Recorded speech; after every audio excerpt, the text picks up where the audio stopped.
You've waited for this day forever. You have painstakingly prepared all the pieces of avocado and your baby is about to start solid foods and it all goes horribly wrong.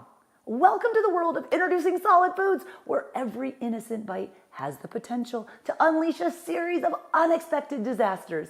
In today's video, we're gonna dive deep into the dark side of starting solid foods, revealing the shocking secrets and potential pitfalls that await unsuspecting parents. Brace yourself and get ready to learn about everything that could go wrong when starting solid foods, starting with A for allergies.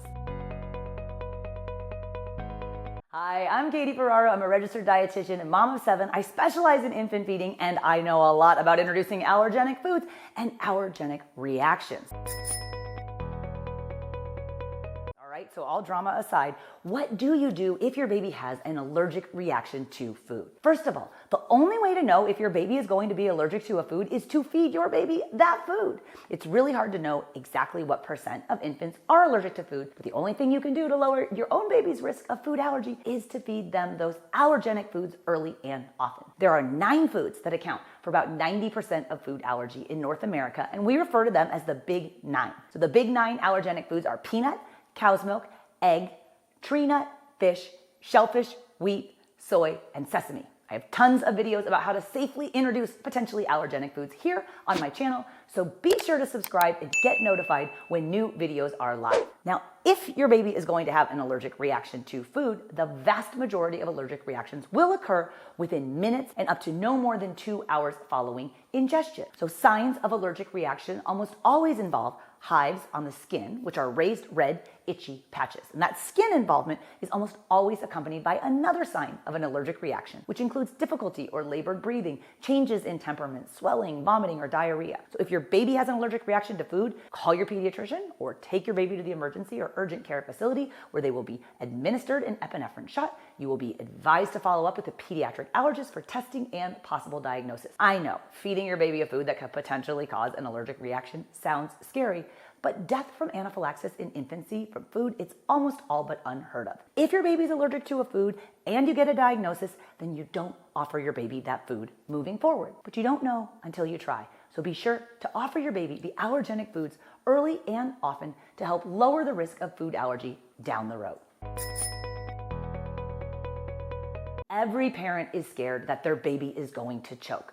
Every year, more than 10,000 children under the age of 14 are admitted to the emergency department from choking on food. And on average, every 5 days, a child will die from choking on food in the United States. But if you drill down and look closely at that data, death from choking almost never occurs when an infant who is demonstrating the reliable signs of readiness to eat is seated properly in a high chair and eating age-appropriate soft foods that they feed themselves. Babies are ready to start solid foods when they're 6 months of age or 6 months adjusted age if born prematurely, and when they're sitting on their own with relative independence. So this indicates that your baby has the head control and the trunk strength to safely swallow food. Safe swallowing starts with safe high chair positioning. Your baby's feet should be resting flat on a solid foot plate. This helps stabilize your baby's core to facilitate a safe swallow. So your baby's body should be at a 90-degree angle in 3 locations. We want 90 degrees at the waist, 90 degrees at the knees, and 90 degrees at the ankles. Okay? Foods also need to be prepared safely. Cutting up food very small for early eaters is not safe. Babies who are starting solid foods do not have their pincer grasp, so they can't pick up small pieces of food. And even if they could, those small pieces of food, if they get into their mouth, they're exactly the size of food that could potentially occlude your baby's airway. So we offer soft pieces of food about the size of your adult pinky finger for early eaters. Okay, the baby uses their whole hand or their palmar grasp to rake and scoop the food up and into their mouth.